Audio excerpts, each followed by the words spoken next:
सबैलाई नमस्कार। कोरियन भाषा परीक्षा म्यानुफ्याक्चर सेक्टरको 2025 मा हुने डेट तपाईहरुलाई मैले अफिसियल यासाडी कोरियाको लिंक पनि तल राखेको छु। त्यसबाट तपाईहरुले हेर्न सक्नुहुनेछ र त्यो लिंकमा गएर तपाईहरुले म्यानुफ्याक्चर सेक्टरको परीक्षा आफ्नो मिति, समय, कहिले सबै हेर्न सक्नुहुनेछ।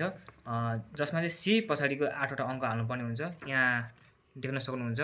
यहाँ सी छ नि हाम्रो जुन सी पछि हाम्रो जुन यता बाँकी रातो अंक छ नि यस हाल्यो भने चाहिँ तपाईको सबै डिटेल त्यहाँ देखाउँछ। रिसेप्सन नम्बर भन्नेमा गएर चाहिँ हामीले हाल्नुपर्ने हुन्छ। फेसबुकमा जान्छु। त्यसपछि यहाँ मेरो यहाँ फेसबुकबाट पनि तपाईहरुले हेर्न सक्नुहुनेछ। मेरो फेसबुकको लिंक पनि त्यहाँ टिकटकको बायोमा छ। जस्ट मैले यहाँ अघि यहाँ राखेको छु। अनि यसरी यहाँनेरबाट तपाईले हेर्न सक्नुहुन्छ। लिंक राखेको छु। यहाँ तल लिंक छ। तपाईहरु यसरी लिंकमा थिच्नु होला अनि यसरी लिंक ओपन हुन्छ बिस्तारै। दुईवटा भाषामा छ। यहाँ इंग्लिश र कोरियन भाषामा। इंग्लिशमा म गएँ। तपाईलाई जसमा सही लाग्छ त्यसमा जान सक्नुहुन्छ। जस्तै कि म इंग्लिशमा गएँ। यो ओपन हुन्छ।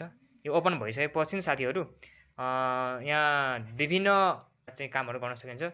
जस्ट हामी यहाँ अलिकति जुम गर्छु ल। यहाँ अनाउन्समेन्ट अफ टेस्ट डेटमा जान्छु। अनि त्यसपछि यहाँबाट पनि यो ओपन हुन्छ।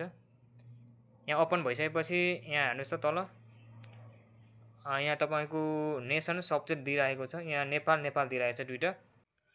जस्तै कि म गएँ। दोस्रोमा गएँ म। यहाँ गइसकेपछि यो वेबसाइट पनि यसरी खुल्छ। यसरी खुलिसकेपछि यहाँ चाहिँ विभिन्न कुराहरु रहेका छन्। यहाँ रिसेप्सन नम्बर देख्दै हुनुहुन्छ। यहाँ मैले जुन तपाईहरुलाई अघि भने नि त्यो हाम्रो रजिस्ट्रेसन नम्बर सी पछाडीको 8 वटा अंक तपाईले चाहिँ यहाँ हाल्नुपर्ने हुन्छ। यहाँ हालेर तपाईले यतापट्टि सर्च बटन देख्नुहुन्छ। यो सर्च बटनमा थिच्नु पर्ने हुन्छ। त्यो थिचिसकेपछि तपाईको परीक्षा कहिले हो, कुन दिनमा हो, कति महिना पछि छ सबै तपाईले हेर्न सक्नुहुन्छ। यहाँनेर सबै डिटेल आउँछ। यो नेम, त्यसपछि यो सेक्स, तपाईको रिसेप्सन नम्बर, बिजनेस, तपाईको टेस्ट अफ डेट अनि यो ओरिएन्टेसन फर टेस्ट टेकर्स त्यो पनि आउँछ। एक्जाम टर्म अवधि हैन कति समय हुन्छ हैन। अब धेरै विद्यार्थी छ लगभग पहिलो र दोस्रो चरण पनि राख्न सक्ला हैन। यसरी चाहिँ म्यानुफ्याक्चर सेक्टरको चाहिँ तपाईले चाहिँ आफ्नो एक्जामको समय हेर्न सक्नुहुन्छ।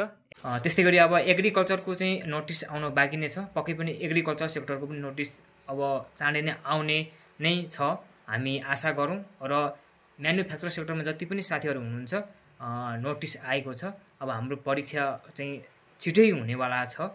तपाईहरुलाई चाहिँ शुभकामना।